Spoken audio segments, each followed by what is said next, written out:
Gina Kearns, first of all, it's nice to finally meet you. You actually get a chance to be here instead of being out on the road. Your thoughts on the news today? Very exciting. We've kind of been in the process here for a little while. Finally able to go public, so I think like Josh said, it's going to be definitely good for recruiting.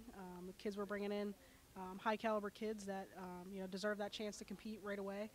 The CHA offers us a great opportunity to do so, so we're happy about it.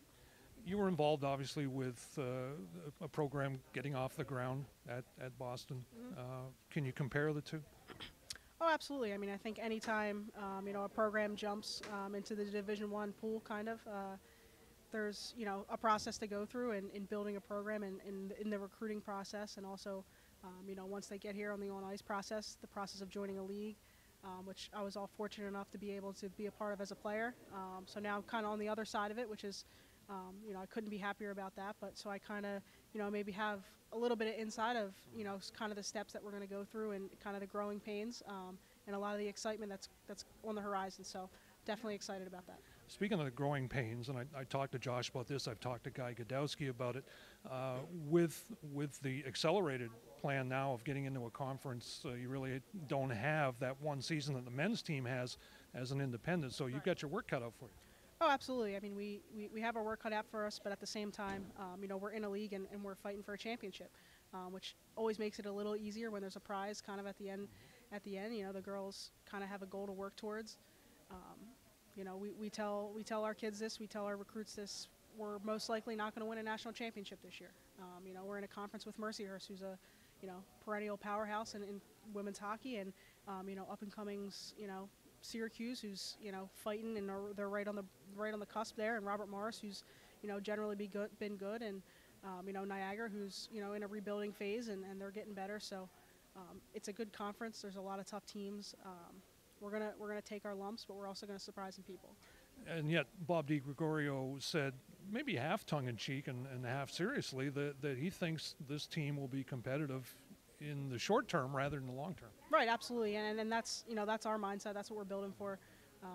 We're building the team to be competitive in that first year. And with the teams in the conference already, we think we have a pretty good shot at that. Talking about recruiting, as you and Mo have been hitting the road both here and up in Canada, what has been the reaction when people that you talk to think about Penn State? A lot of excitement surrounding it.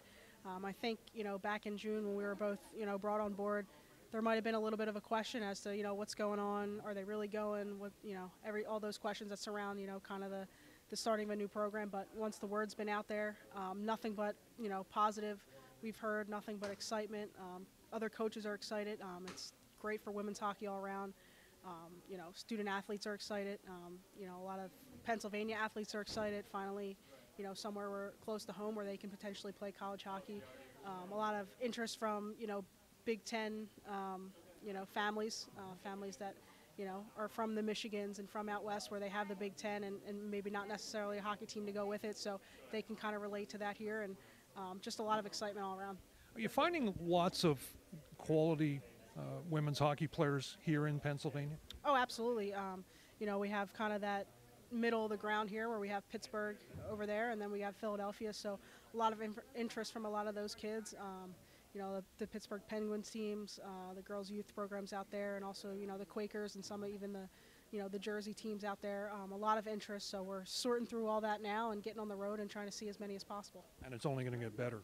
It's only going to get better. The club team has an important role this year where we're going to have a lot of our recruits in with them and seeing their games, so they're going to play a vital role. And once the word gets out to a few, it's going to spread, and we can't wait for that excitement. Gina, thanks for joining us, and good luck this season. Thank you very much.